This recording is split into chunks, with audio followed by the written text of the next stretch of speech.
Clear. Do the unload again.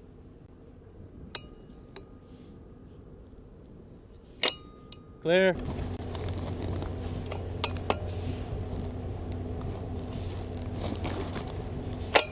Down loaded. Down loaded. Round loaded. Ready to fire? Back blast area is clear. Go for it. Ready to fire? Back blast area is clear.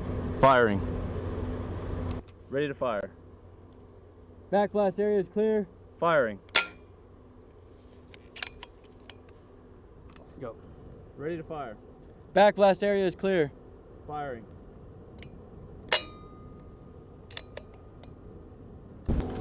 Alright, you good? Okay. Alright, I got a target. Bottom of the hill. White truck. Bottom of the hill, white truck. 395. Alright.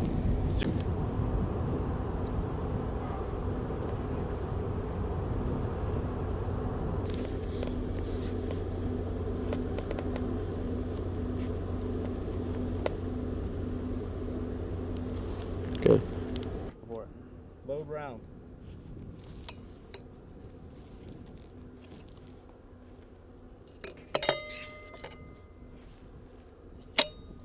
Loaded.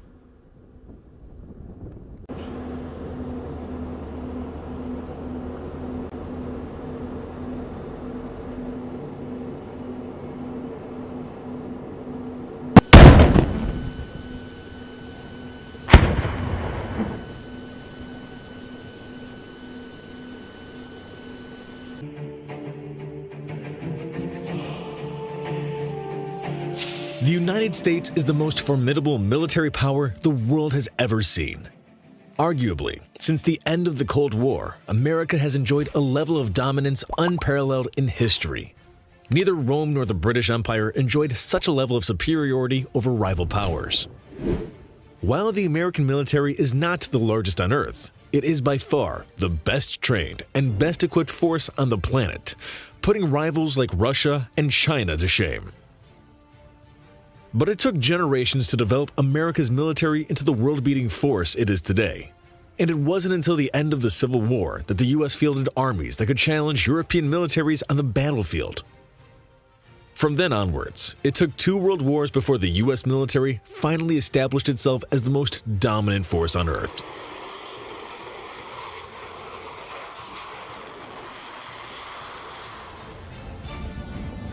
Here are 5 of all-time deadliest innovations in America's arsenal. Number 1. The Gatling gun.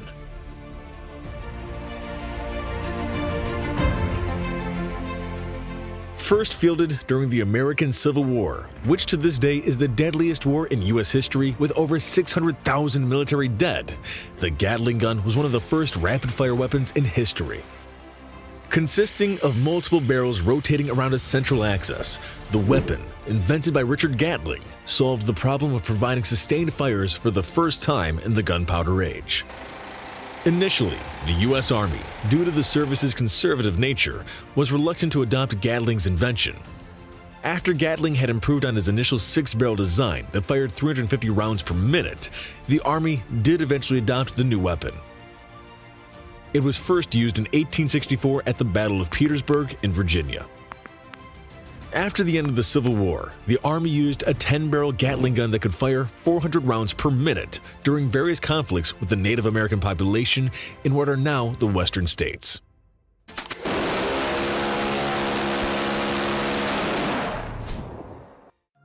Number 2. The atomic bomb. The United States developed the atomic bomb during the height of the Second World War under a program called the Manhattan Project. The project kicked off in 1939 when the Advisory Committee on Uranium told President Franklin Roosevelt that the element would provide a possible source of bombs with a destructiveness vastly greater than anything now known. Work on the bomb went into overdrive after the attack on Pearl Harbor on December 7, 1941. When the United States formally entered World War II against Nazi Germany and Imperial Japan. Much of the urgency was driven by the belief that the Nazis were working on their own version of the bomb. The project eventually succeeded and yielded the two weapon designs that ultimately brought the Second World War to an end. On August 6, 1945, a lone B-29 bomber called Enola Gay, commanded by Colonel Paul Tibbets, destroyed the city of Hiroshima with a single 15-kiloton nuclear weapon called Little Boy. A few days later, a 21-kiloton yield weapon called Fat Man destroyed Nagasaki on August 9, 1945. Seeing the writing on the wall, the Emperor of Japan ordered an unconditional surrender. The world would never be the same with the dawn of the atomic era.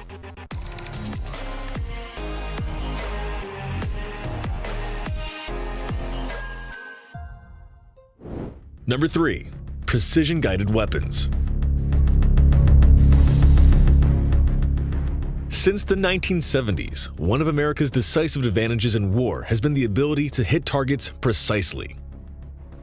During most of history, war has basically been about throwing a huge volume of fire at a target with a small chance of actually hitting anything. The introduction of precision-guided weapons changed all that. For example, when the 8th Air Force launched a massive air raid to knock out German ball-bearing plants in 1943, it launched around 400 B-17 bombers to hit the targets. Most of the bombs, dropped at appalling cost and meant an aircraft, didn't even come close to hitting their targets. The pattern has repeated itself over and over, and entire squadrons would be launched to hit a single target. More often than not, they wouldn't hit a thing. That all changed towards the end of the Vietnam War. In 1972, laser-guided bombs allowed U.S. Air Force and U.S. Navy jets to hit targets precisely. Instead of dozens of jets trying to strike a single target in vain, one jet could hit multiple targets during a sortie. While in 1972, there were only a handful of precision-guided weapons available, in 2015, almost all weapons dropped from American warplanes are precision-guided. Precision-guided weapons have given U.S. forces the edge for the past 40 years, but it's an advantage that is starting to slip as other nations develop their own equivalent weapons.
Hello everyone, welcome back to the Daily Aviation Channel.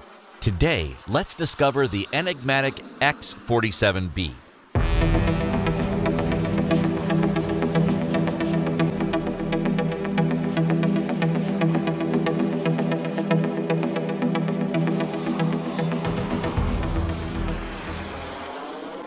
The X-47B is an unmanned combat air system manufactured by Northrop Grumman for the United States Navy.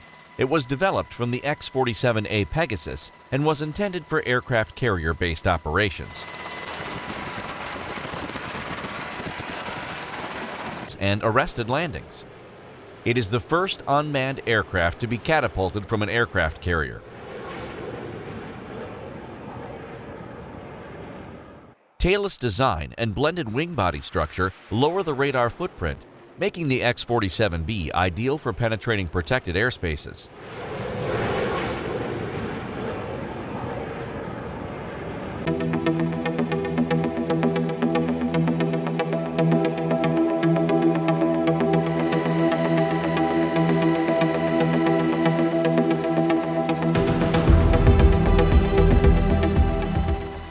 X-47B made history by performing the first ever autonomous aerial refueling in 2015. It received fuel from the Omega's Boeing 707 tanker through the probe and drogue method, usually used by manned aircraft like the FA-18 Super Hornet.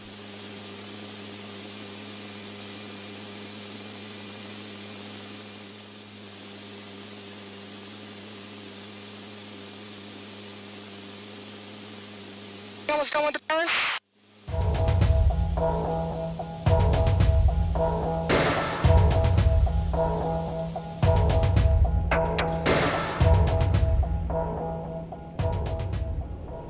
X-47B inherits a different landing gear compared to its Pegasus variant. The nose wheel is comprised of two wheels within the tricycle-type landing gear, while the main gears have single wheels.